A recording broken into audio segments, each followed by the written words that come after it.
Oui, merci. Bonjour à tous. Alors effectivement, c'est toujours un exercice délicat que les comptes administratifs et les comptes de gestion, puisque ça retraduit ce qui a vraiment été fait par la majorité durant l'année 2022.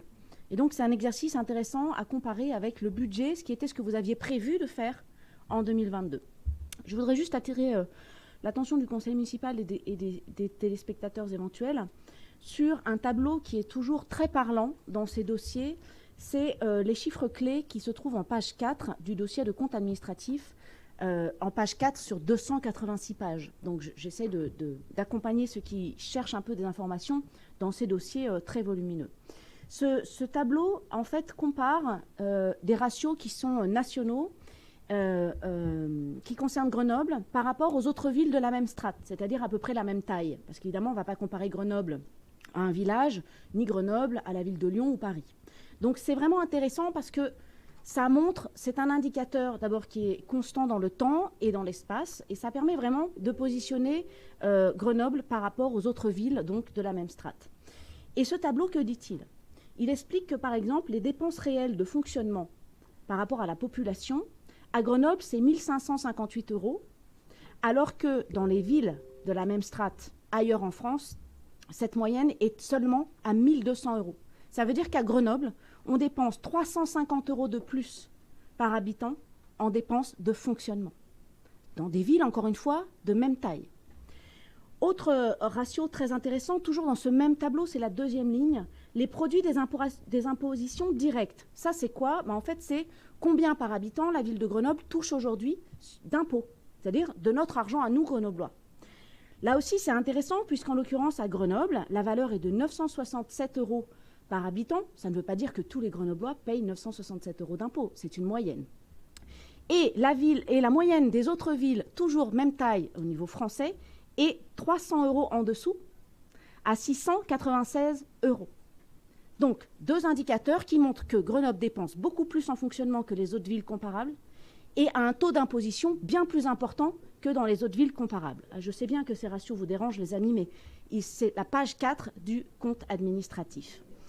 De la même façon, lorsque l'on regarde les dépenses d'équipement, à Grenoble, par habitant, là aussi les ratios comparables, on dépense 202 € par habitant dans les équipements. Dans les autres villes de France comparables, on dépense 270 €. Donc ça veut dire qu'on dépense plus d'argent pour entretenir les bâtiments publics dans les autres villes comparables qu'à Grenoble. Ce tableau est vraiment très très intéressant. Et de la même façon, il y a aussi, c'est la 5e ligne cette fois, l'encours de dette par rapport à la population. Et là aussi, Grenoble se démarque, puisque l'encours de la dette à Grenoble est dans ce tableau ligne 5 de 1 603 €, alors que dans les autres villes comparables de France, cet encours de dette est à 1 111 €, soit 500 € de moins, près de 30% de moins de dette par habitant dans les autres villes comparables. Il était important de traduire et d'expliquer à tout à chacun ce que veulent dire ces chiffres, parce que, encore une fois, il faut traduire tous ces chiffres et ces 286 pages pour que le Kidam, tous ceux qui ne sont pas experts en finances publiques et qui ne siègent pas en conseil municipal et qui n'ont pas accès à ces informations, comprennent bien ce que ces chiffres et ces comparaisons disent de la situation de Grenoble. Et j'y reviendrai.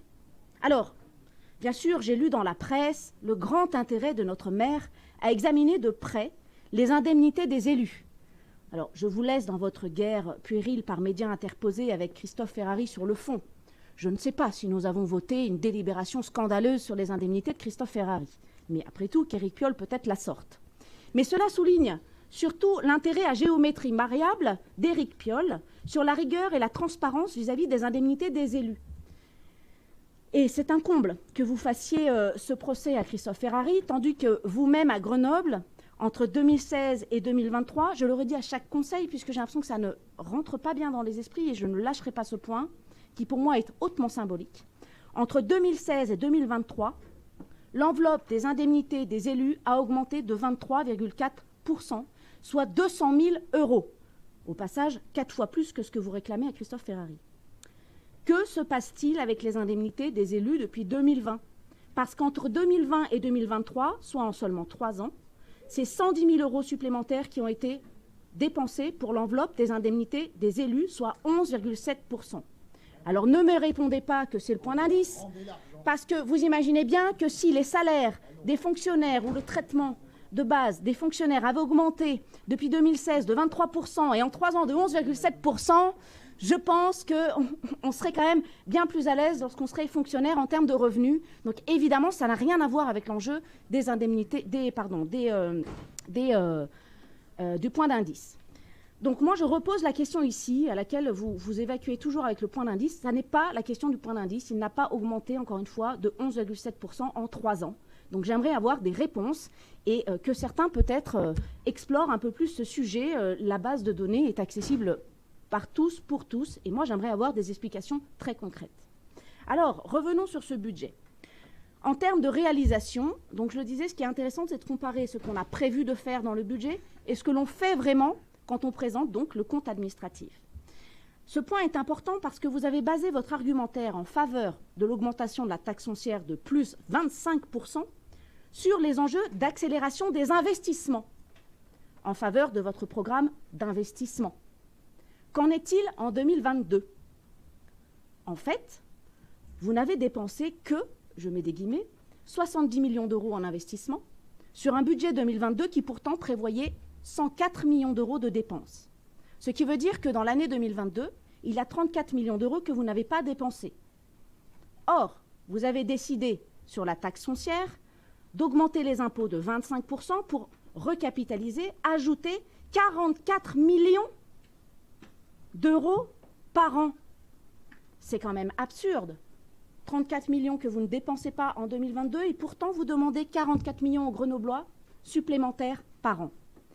D'ailleurs, cela continue à démontrer, s'il le fallait encore, que vous dépensez de plus en plus en fonctionnement, car sur les millions d'impôts supplémentaires par an en 2023, vous l'avez même vous-même présenté lors du budget 2023, seulement 3 millions sur 44 millions seront fléchés vers les dits investissements. C'est ça la réalité des chiffres que vous nous proposez. Donc, en réalité, l'augmentation des impôts n'a pas pour vocation d'accélérer votre programme d'investissement pour transformer la ville, pour transformer et améliorer le quotidien des Grenoblois. Mais c'est surtout de dépenser sans compter, ou du moins sans réflexion structurelle, notre argent, à nous Grenoblois, en fonctionnement. Indemnité d'élus, j'en parlais, subventions aux associations amies, communication. Et je n'évoque pas en premier lieu la masse salariale, car oui, les salaires des agents doivent augmenter. En revanche, vous avez une obligation d'urgence quant à baisser le volume des dépenses de fonctionnement, des fonctionnaires payés mieux et sortis de la précarité pour des services publics plus ciblés et moins saupoudrés. D'ailleurs, l'enveloppe destinée aux primes de précarité ne baisse toujours pas, à savoir 938 000 € par an. Est-ce à dire que votre grand plan de déprécarisation ne fonctionne pas? Sur ces questions de management des services publics et de la masse salariale, nous restons comme toujours à votre disposition pour vous accompagner peut-être sur ce chemin, y compris au CCAS d'ailleurs, où lors du dernier conseil d'administration, il y avait des manifestations et vous semblez avoir bien du mal. En 2022, vous avez donc dépensé 270 millions de fonctionnement et seulement 38 millions en investissement, si l'on soustrait évidemment les 32 millions de remboursement d'emprunt. Ça va de soi. C'est-à-dire qu'on dépense quasiment autant en investissement, 38 millions, que pour rembourser les dettes, 32 millions. Autre démonstration de l'équation dans laquelle vous avez mis la ville de Grenoble. C'est ridiculement faible en termes d'investissement. Et cette démonstration renforce mes propos introductifs sur la situation de Grenoble par rapport aux autres villes de la même strate. Sur ce point, vous êtes cohérent avec vous-même, cohérent dans la gestion médiocre de la ville depuis des années. Alors il existe tout de même des éléments d'incohérence qui sont devenus des grands classiques, des musts du piolisme, et de ce qui restera dans les annales de Grenoble, ce qui finalement vous caractérise et ce qui résumera votre action durant ces 2 mandats. L'écart béant entre vos discours et vos actions. Il y a ce que vous vendez dans les médias, et il y a la réalité de ce que vivent les Grenoblois au quotidien. Parce que oui, monsieur le maire, j'imagine que vous nous écoutez, les Grenoblois s'en fichent un peu de votre calendrier post-kistanisme ou de votre avis sur la baya. Car en fait, dans ces 2 dossiers, le maire ne décide de rien et vous n'avez aucun pouvoir. Les Grenoblois, nous vous attendons sur ce qui relève de vos responsabilités et non pas sur celles des autres. Ou alors, encore une fois, je le redis ici, vous vous êtes trompé de mandat. Revenons donc sur vos compétences et vos incohérences, avec une illustration concrète dans le domaine des finances. En 2018, vous faites un plan de sauvegarde, un plan d'austérité, en clair, qui sabre les services publics de Grenoble de 12 millions d'euros. Rappelez-vous la fermeture des bibliothèques à titre conservatoire. Et pourtant, votre épargne nette au bilan de 2018 n'est que de 5 millions. On sabre, on supprime 12 millions et on économise 5 millions. Vous avez donc fait disparaître 7 millions. Qu'avez-vous fait de notre argent? En 2020, vous nous expliquez qu'il manque 10 millions d'euros du budget à cause de la crise sanitaire du Covid. Or, dans la présentation de bilan de 2020, vous indiquez que la crise a coûté en tout et pour tout 4,7 millions. Ce sont vos documents qui le disent. Vous avez fait disparaître 5,3 millions d'euros. Qu'avez-vous fait de notre argent? En 2022, cette fois, vous avez emprunté 32 millions d'euros. Tout ça pour quelques millions d'investissements à hauteur de 38 millions. Qu'avez-vous fait de notre argent? Pour 2023, vous augmentez de 25% la taxe foncière, générant ainsi, je l'ai dit, 44 millions de recettes supplémentaires. Et vous annoncez la vente des parts de la ville dans Grenoble Habitat, et la Compagnie des Eaux, et la Compagnie de Chauffage. Bon sang de bonsoir, 1000 milliards de 1000 sabords. Qu'allez-vous faire de notre argent, de tout cet argent? Alors, passons cette fois, après les chiffres, au bilan qualitatif de l'année 2022. Oui, qualitatif, car vous avez pris le parti de n'afficher que très peu de coûts réels face à chaque action dont vous portez le bilan. Le conseil municipal, à titre d'exemple, ne sera donc jamais informé du détail des coûts par ligne de dépenses de Capitale Verte, par exemple. Ça a été annoncé en commission. Non, le budget, le compte administratif de Capitale Verte ne passera pas en conseil municipal. Ah bon? Grenoble Capitale Verte, donc, mais que reste-t-il de cet épisode? Bien sûr, nous en parlerons à l'occasion du bilan qualitatif de Capitale Verte, mais tout de même, budgétairement, ce n'est tellement pas anodin qu'il est important de vous en faire part ici. Que reste-t-il de cet épisode? Une ville métamorphosée? Un site architectural remarquable qui aura marqué l'histoire de Grenoble Capitale Verte? Une recrudescence du tourisme fulgurante? Des financements d'investissements massifs et historiques? Que nenni! Je pense qu'on devrait faire un micro-trottoir avec 2 questions simples pour les badauds de Grenoble. Première question donc, connaissez-vous Grenoble Capitale Verte? Deuxième question, si oui, qu'en retenez-vous? Parce que ces questions, s'il y a eu des sondages, et on le verra tout à l'heure dans la délibération de bilan Capitale Verte, aucun de ces sondages, aucune question n'a été posée au lambda dans la rue de savoir si est-ce que vous connaissez Capitale Verte. Je pense que les réponses vaudront leur pesant de cacahuètes. Enfin, et je terminerai mon intervention sur ce point, de votre propre aveu, vous ne faites rien pour la sécurité des Grenoblois. Sur ce bilan 2022, j'ai eu beau chercher, pas un seul mot sur la police municipale ou la sécurité, tandis que les esprits, ou devrais-je dire la bêtise, s'échauffent de plus en plus intensément, avec comme triste exemple récent les fusillades de Saint-Bruno et de Villeneuve. Ce silence est terrible pour les habitants et pour l'image de Grenoble. Un article récemment publié dans Le Figaro confirme que la police nationale a du mal à recruter pour leur poste à Grenoble. La réputation du terrain grenoblois n'est plus à faire parmi les policiers de France. Et vous, vous niez. Ça n'est pas votre problème, mais celui de l'État. Ça n'est pas pire qu'ailleurs, vous nous dites.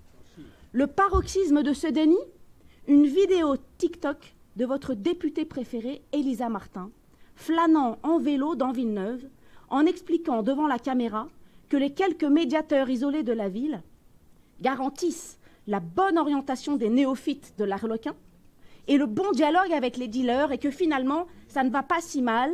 Et elle ose, je cite, « Je me suis battue à mort pour les maintenir et ça fait rêver. » À quelques jours seulement de la fusillade faisant 6 blessés à l'Arlequin.